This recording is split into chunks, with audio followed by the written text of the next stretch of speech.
Hi guys, Buildzoid here, and so we've not really, I've not done okay, so 1660 Super launched. I had no idea this thing was coming out. Nobody tells me anything, so that's fun. Yeah, I don't know what I'm doing for this intro. Basically, I like GPUs. More like I like GPU PCBs. I don't really necessarily like the GPUs themselves.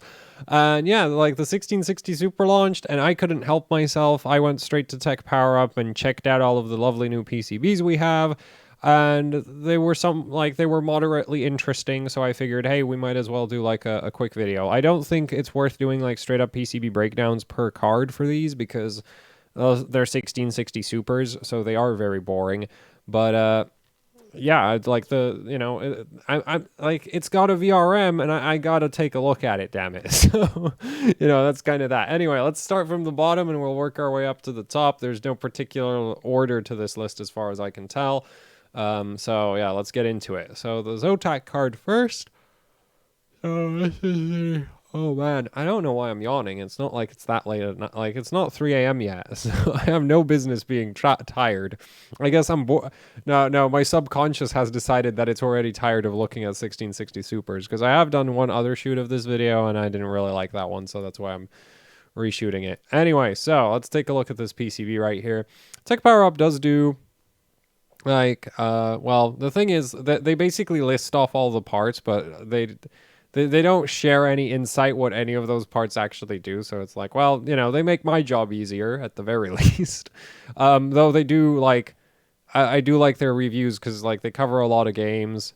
They have power consumption charts, temperatures, fan noise, all that good stuff. So you should check that out. We're not gonna look at that because you should really like that. I'd be stealing their work if we went over all of that, right? And arguably, I'm already stealing their work by just using their pictures, but I'm also kind of using it to advertise the rest of the review. So I will not be looking at cooling performance, and that means like I'm literally only going to talk about the PCBs. And I know for a fact that one of the cards that we're looking at here has a god awful cooling system because I checked the review. But I'm not going to tell you which one it is, so you should go check the review yourself. Because again, it's just, yeah. Anyway, that's my thoughts on that. So let's take a look at this PCB. And what does Tech Power Up have to say? So we have a QN3107 high side. We have a 3103 low side. So this is a 2.6 milliohm RDS on MOSFET, which is relatively low. It's not the lowest, but it's acceptable. And the QN3107, I can't remember what the spec was on that, but I think it's probably around 7 milliohms just because of the oh 07 in the end of the name. And wait. What? They got it backwards. The 3107 is the 2.6 million. No, that's the low side. Yeah, that's the low side. You got okay. Well, see this is why I do PC. So that's they have a mistake in that. That's not the high side MOSFET. That's the low side MOSFET.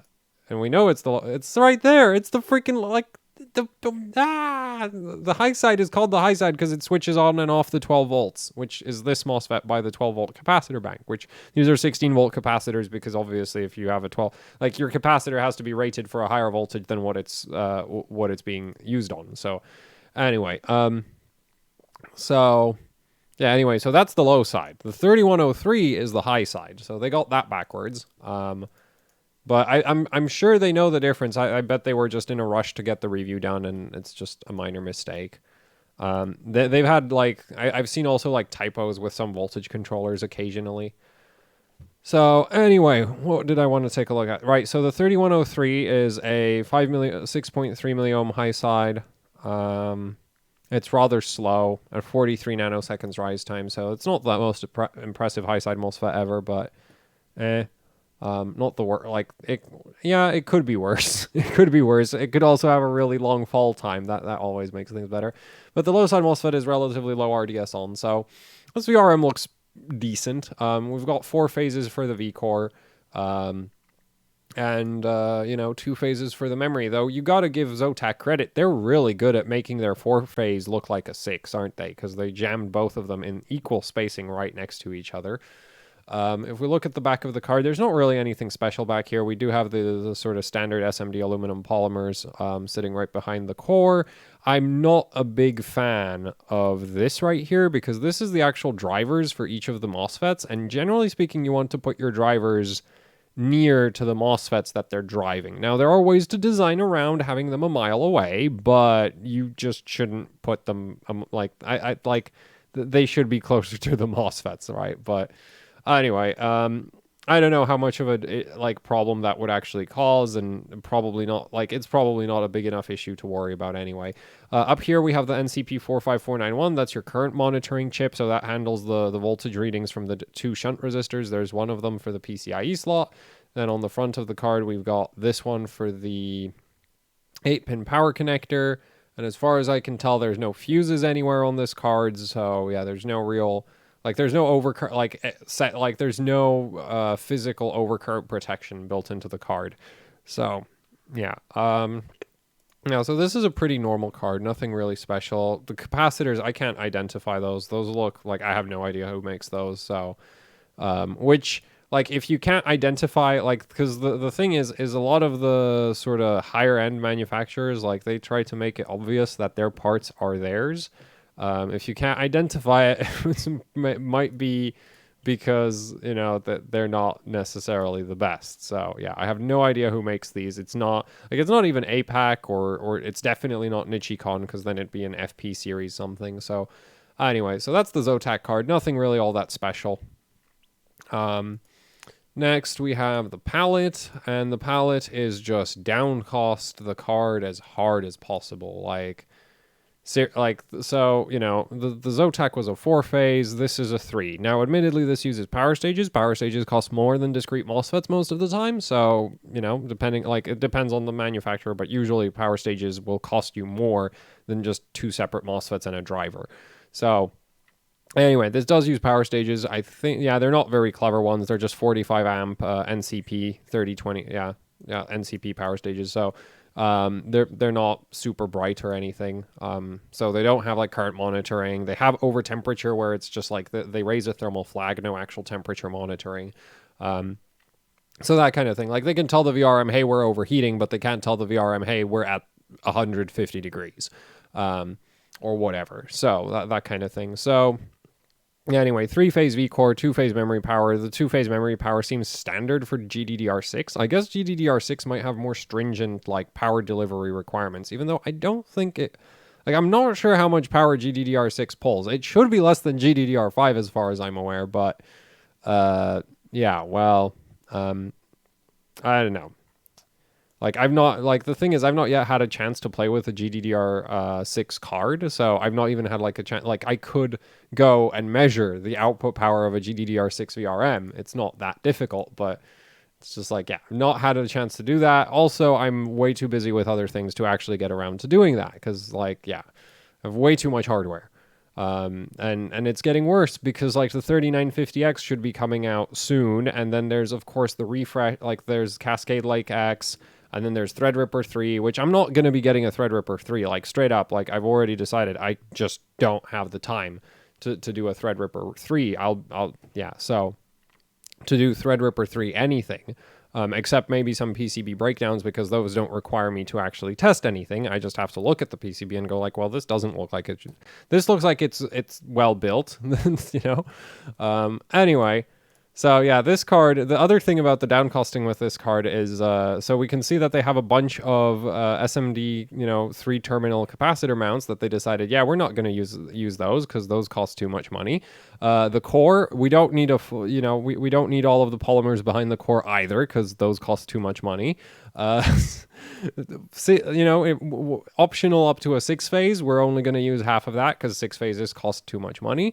The card does have input protection fuses, so there's a fuse over there, there's a fuse over here. I don't know what the spec of those fuses are. It doesn't really matter in my opinion. The main purpose of those fuses is to prevent you from causing the main goal of these fuses is, let's say, the high side MOSFET in one of the power stages blows up. It's going to short the output of the V-Core VRM to 12 volts. you want that fuse to basically disconnect 12 volts from the input of the vCore VRM, because every time, if you have a card where you have a shorted high side MOSFET, every time you power cycle it, you expose the core to high voltage. The more times you do that, the deader the core is going to get. Like, sometimes the card will actually survive the initial MOSFET meltdown, but if you try to power cycle the card several times, well, if it survived the first hit, it's probably like, every hit after that is just making it worse. So that's kind of like the fuse prevents you from sort of doing that. So it's mainly to help with repair attempts. It's not really like, it doesn't really, save you from having a dead card, because you still need the MOSFET to go full short circuit. So that's kind of the thing. That fuse is not going to kick in fast enough to prevent the initial failure. It's just going to prevent further damage. So that's kind of that. Anyway, but yeah, so they have fuses, they have shunt resistors. The current monitoring chip is up here in the top corner again. But yeah, they really just got it. Like, anything that wasn't necessary just isn't present, right? Extra filtering capacitors, don't need them. Extra filtering for the memory, don't need it. So yeah, and then of course it is a 3-phase vCore. So if I'm pretty sure that's the lowest phase count out of all of the 1660 Supers so far. Also, it uses a different voltage controller for most of the others. Like, I think the Zotac the Zotac might have been on an NCP. But yeah, this uses an NCP 81611, whereas a lot of the other cards use a UP9512. So anyway, let's move on to the ASUS ASUS Phoenix card. So this is another small compact PCB, right? This would be great for ITX systems, except like it's kind of tall, so that might be a bit of a concern. Anyway, I like this PCB. Like, I straight up like this PCB a lot. I'm actually surprised how nice it is, considering that this is not a Strix. So here we have our UP9512. We also have a, header. Well, yeah, header footprint for if you wanted to use I2C to try control that, or let's say the Elmore EVC2. That would be able to control this controller as well, because that is a UP9512. Over here, we have the NCP45491, which is our current monitoring. That's that chip right there. Then we have 2-phase memory power, which is standard. We have some on-semiconductor FDPC 5018SG MOSFETs. Off the top of my head, I think those are pretty good. Definitely more than enough power for a couple chips of GDDR6. 4-phase vCore VRM using SIC638 power stages. These are 50 amp power stages from Vishay Semiconductor. They are just DR MOS, so they're not super clever or anything, but they can move a lot of power at 50 amps. So that's nice. And I also like the back of this card because, well, we all know how I feel about polymers, and this card has a lot of them. Also, ASUS is, what I think is really cool is that on a lot of their cards, they actually provide nice, easily accessible voltage read points. So if this thing breaks down, they don't have any they don't have any fuses on this thing, so this is one of those cards, like, if this dies, you really shouldn't be power cycling it a bunch, because you're probably making the problem worse. Like, if this dies and takes if your PSU shuts down during the malfunction of this card, then you really shouldn't be trying to power it back up, because that usually means that there's like a short circuit from 12 volts to ground or 12 volts to vCore, and if they're 12 volts to vCore makes your core dead. Yeah, anyway, so there's no fuses on this thing, but honestly, like most cards, like the fuses on cards have been kind of like, they're relatively rare. It's not a common thing that cards have in fuses for overcurrent protection.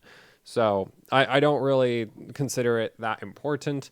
Also, that looks like that's our temperature monitoring right there. That random resistor sitting right there, because these don't support, temperature monitoring internally. They do have an overheat function, but they don't have temperature monitoring built in. So yeah, anyway, but on the back of the card, I like my SMD polymers, and ASUS seems to like them too, as there is a lot of them, right? We have a bunch of them on vCore.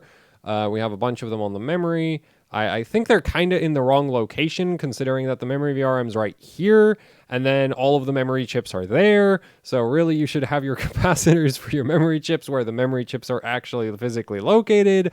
But hey, at least extra capacitance, not really, it's never a bad thing in my opinion. These could actually lead to slightly better memory overclocking, though I think they're not in the optimal location for maximizing memory overclocking performance. Then we also have an LED indicator capacitor for whether or not you've plugged in the 8-pin. So that's kind of that. And yeah, then there's the nice labels for the different voltages. And I did mention where the current monitoring chip is. So yeah, this PCB is nice in my opinion. I like this PCB for what it is. Like because this is like ASUS's cheapest 1660 Super model, and I was really expecting this to be awful, but yeah, this is actually pretty decent. Like as far as the PCB is concerned, at least. So yeah, let's move on to the Gigabyte Geforce GTX 1660 Super. Gaming OC. Man, these product names are getting kind of ridiculous. Anyway, let's take a look. Circuit board analysis. Bam. So the thing is, this card is the card that inspired this video, because look at all them SMD polymers. Those actually look like they might be the 30. Wait. Nah, those are 2-terminal. But anyway, Gigabyte is going like all out with their capacitors here. They have 1 per memory chip. Like, hell yeah. That's what I like to see. So yeah, this, like, honestly, if you bought like say 100 of this card and 100 of a card that doesn't do this, I wouldn't be surprised if you saw maybe a 50 megahertz memory overclocking advantage in favor of this card. Like that's how much impact I think this has. On average, this might be improving the memory overclocking by 50 megahertz. It might be more. Like I have had cards where it was like you added a couple capacitors to the memory and suddenly it picked up like 100 plus megahertz, but I'd consider that more the exception rather than the sort of standard.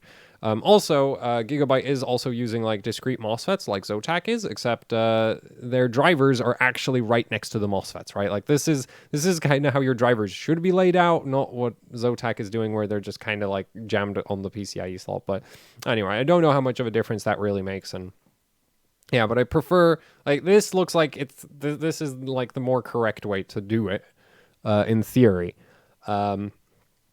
Anyway, current monitoring is up in the corner over here. So that's our NCP 45491 again. UP95 12 voltage controller. The cool thing about this thing is, well, it's really easy to get a data sheet for, so very easy to mod. We have a 10 amp fuse on the input, but we don't from the PCIe slot. There was an LED for the 8-pin, but they decided that they're not going to bother with that, so that's gone.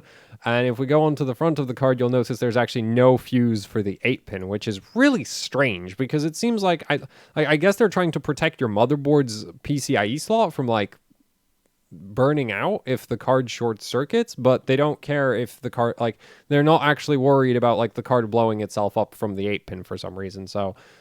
yeah, interesting decision to have a fuse on the PCIe and not on the 8-pin, because like the 8-pin is still going to be providing power to the vCore VRM. So yeah, you know, if the 8-pin side of the vCore dies, or if the memory VRM dies, right? Like there's nothing stopping the 8-pin from just blowing up from feeding 12 volts into a dead card. So yeah, not really a fan of how that's done, but you know, as far as the capacitor configuration goes, this is definitely my favorite, because more capacitors is better capacitors. And they really, like, they straight up just have, like, almost 1 per memory chip, including the memory chips that aren't even, like, populated up here, right? So, also the fact that they're powering the memory from, like, nearer to the memory chips might have a slightly beneficial effect for memory overclocking as well. So, yeah, this right here... This looks good, but I'm not sure how much real-world impact it would have. Like, because the other thing is like, maybe the Micron GDDR6 doesn't really scale with voltage very much in the first place, in which case it doesn't really matter if you have, you know, really great, because the thing is the capacitors are basically going to soak up all the switching noise that the memory chips produce.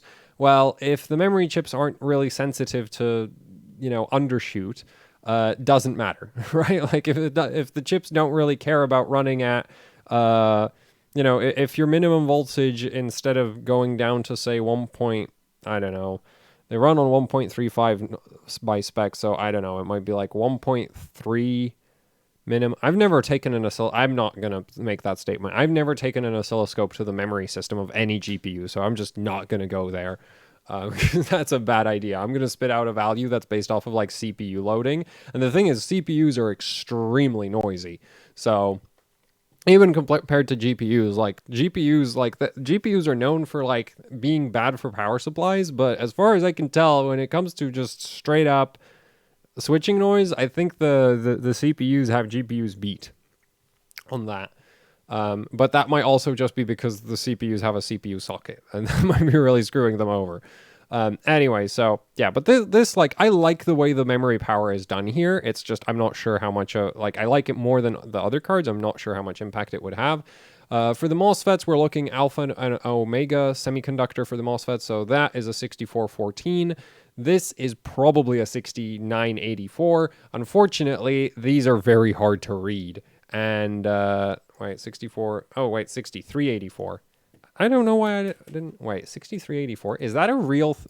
That doesn't sound like a real part number. Because I thought that said 6984. Anyway, I'm just. Oh, damn. Wait. I don't really care about the VRM on 1660 Supers because like the cards are. Like, they don't pull that much power. And I don't know if that would change significantly once you remove the power limit anyway, so. What is it? 6384. That's also a real part. And interestingly enough, it has the exact same spec as the 68... Or... Oh, no. Okay. 60... Yeah, okay, no. Totally my mistake. Yeah, 6384. Yeah, I had a dual NFAT, not a single. But the funny thing is the RDS on both is actually rather... Oh, wait, no, this is a lot better. Oh, damn. Okay, so I'm actually a fan of this. So these are 3.3 milliohm RDS on each, except there's two low sides in each phase, right? And did they get this right? Yeah, see, they do know which way they go around. Like, they have it correctly here. So I guess the Zotac card was just a mistake due to trying to get the review out finished soon. So... yeah, you have two low side MOSFETs, and they're 3.3 milliohms each, so that is low. Like, that's really low. So, yeah, this is probably on par with the power stage VRMs in terms of efficiency.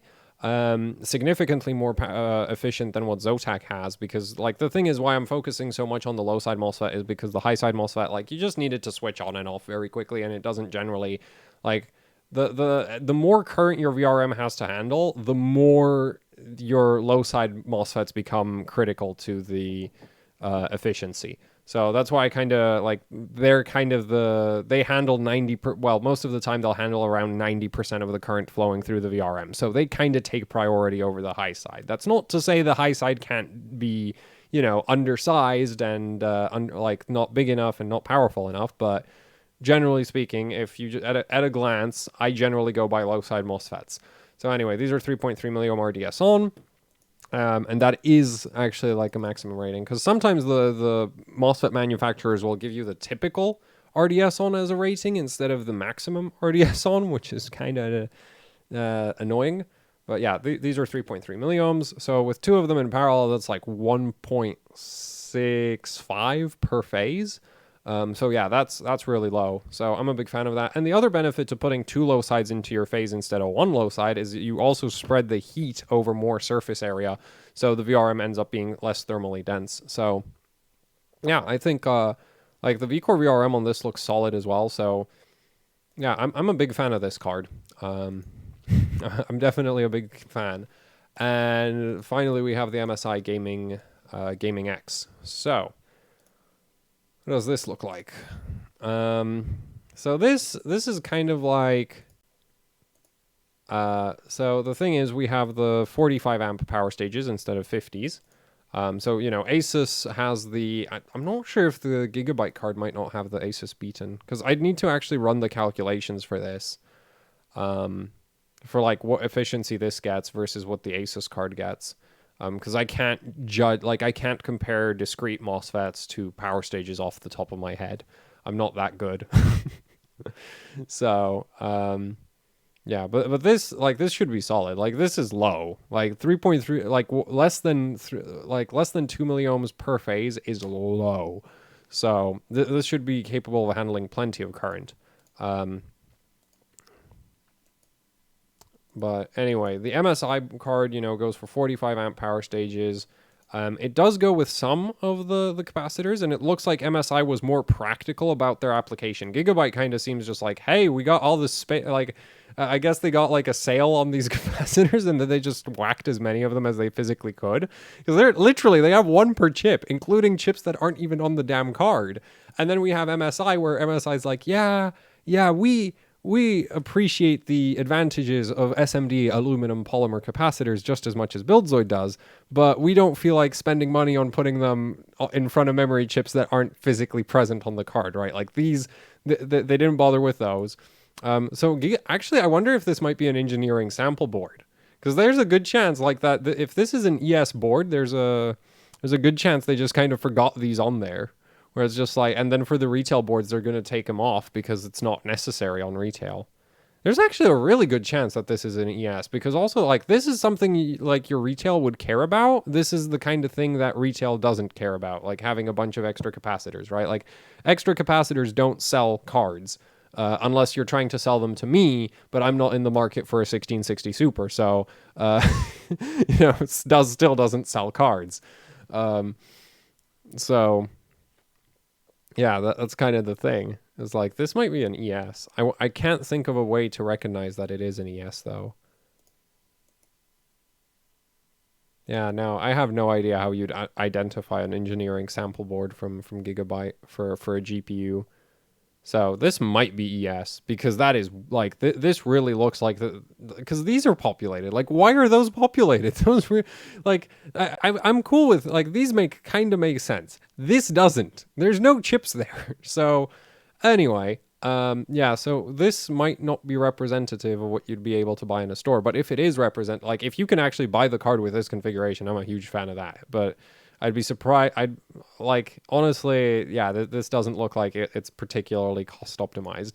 Whereas MSI was like, okay, these are actually useful and they might improve memory overclocking, but we're not going to we're not going to populate the card with more capacitors than is sort of optimal. Because there's, like, honestly, even this is probably less than optimal from a cost perspective, because the card will run without them, right? We can look at the Zotac, we can look at the Palit. The card will evidently run stock just fine without any extra polymers near the memory chips.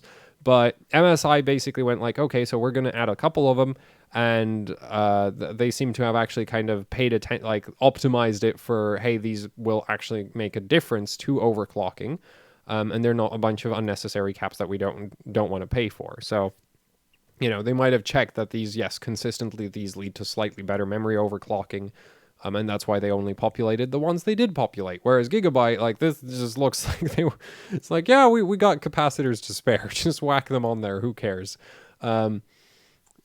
Anyway, on the front of the card, we have fuses. We have a fuse on the PCIe. We have a fuse on the 8-pin as well. 20 amp fuses in both locations. I kind of think the 20 amp on the PCIe slot is excessive. I think this could have been a 10 amp. The other thing is, like, the smaller the current rating of your fuse, I would assume the fuse would blow faster. If it gets, like, if you have a 10 amp fuse and you overload it by, like, 25 amps, I would assume it would blow faster than a 20 amp being overloaded with 25 amps. So, and with fuses, you want them to blow as quickly as possible. So I'd say it would have been better if this was a smaller value, but hey, at least there's a fuse. Because a lot of other cards, they don't bother with the fuses at all, right? The fuses are optional. They're really not that important. And also, if you're an end user and you don't know how to repair electronics, then you may as well just not care about the fuses at all, because you're just going to send the card to RMA to the manufacturer anyway, right? It's just like, if you do know how to repair electronics, or if you're in a place where RMA absolutely sucks, then the fuses can be a value add for you, in which case I guess you'd want the fuse to be more, sized more correctly for the application.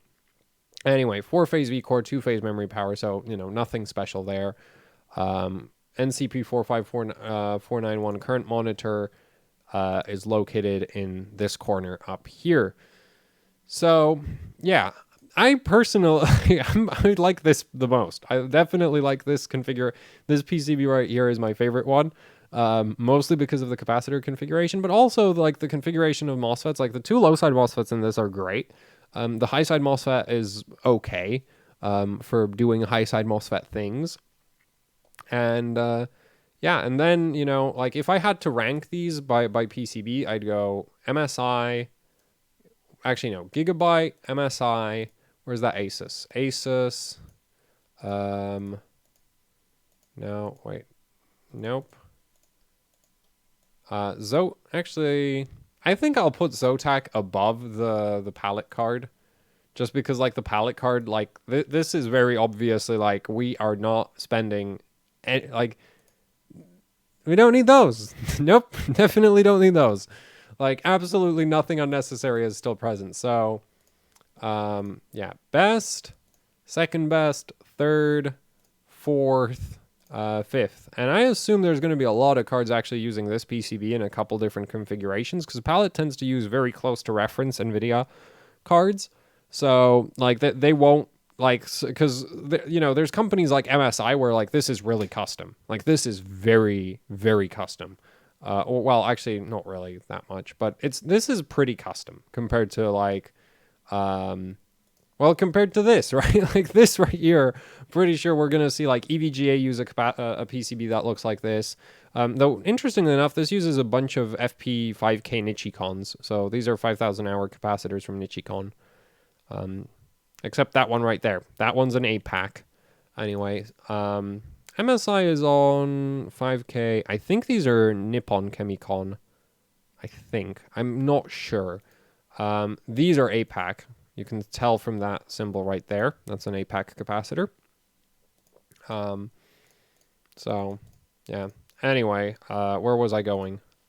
Can't remember. How long is this video? Oh, we're 30 minutes. That's fine. That's short by my standards. Yeah, no, so... Like, these are all, like, ASUS really likes to heavily customize their cards. And honestly, like, these are all pretty unique. Right? Like, the MSI, I mean, let's see. Because the MSI looks like it kind of borrows the most from...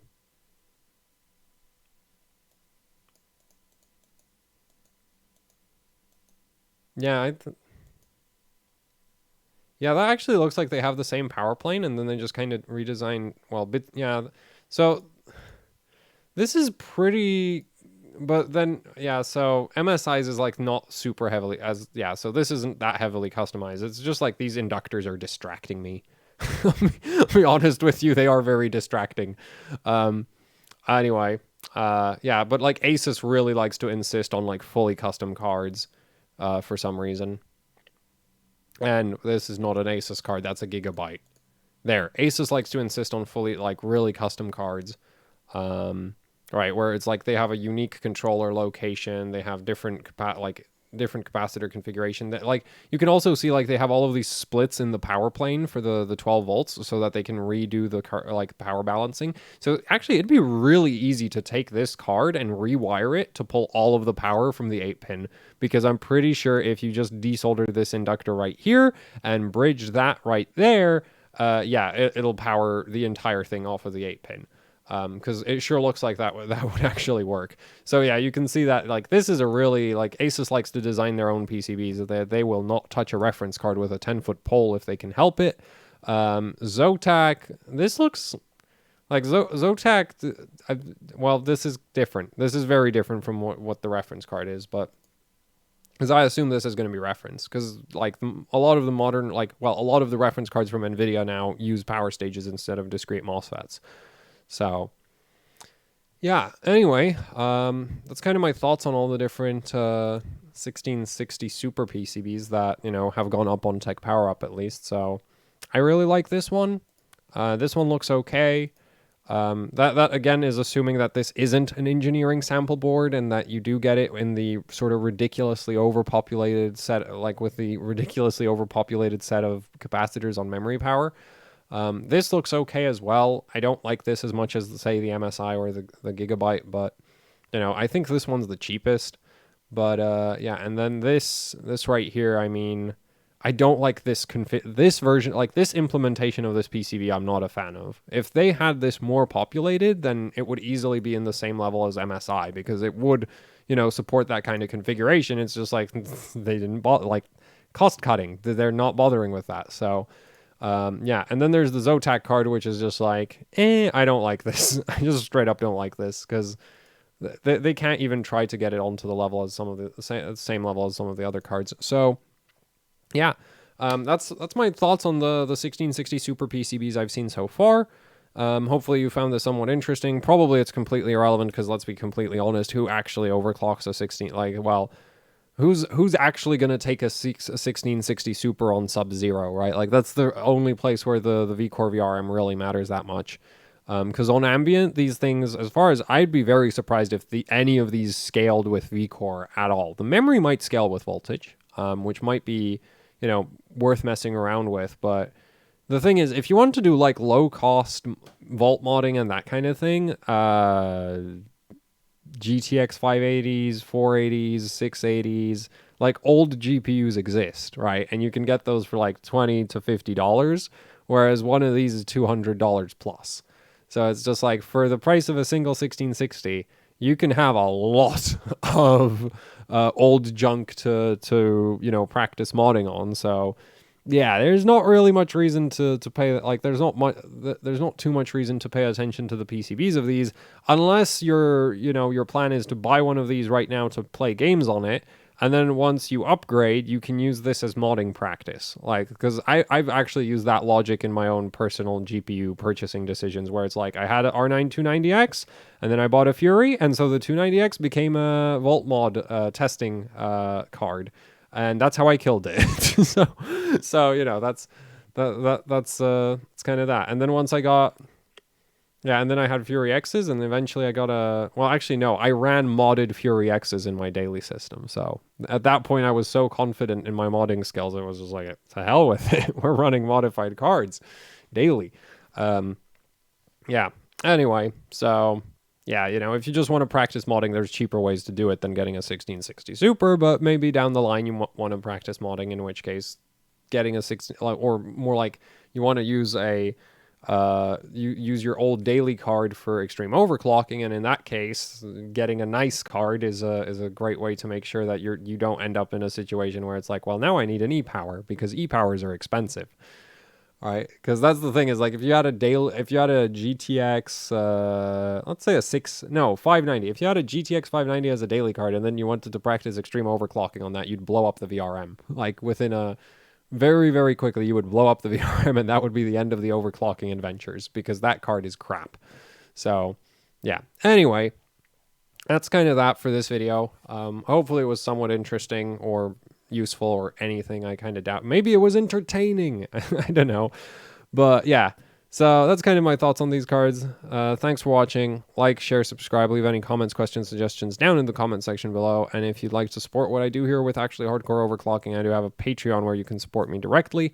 And if you don't like Patreon, then I do also have a Teespring store with AHOC merch. So there's shirts, stickers, posters, socks, hoodies, which actually I need to design more hoodies.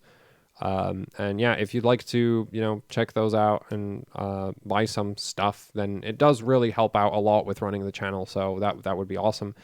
And yeah, there's links to both the Teespring store and the Patreon down in the description below. So if you'd like to check them out, that would be awesome. That's it for the video. Thanks for watching, and goodbye.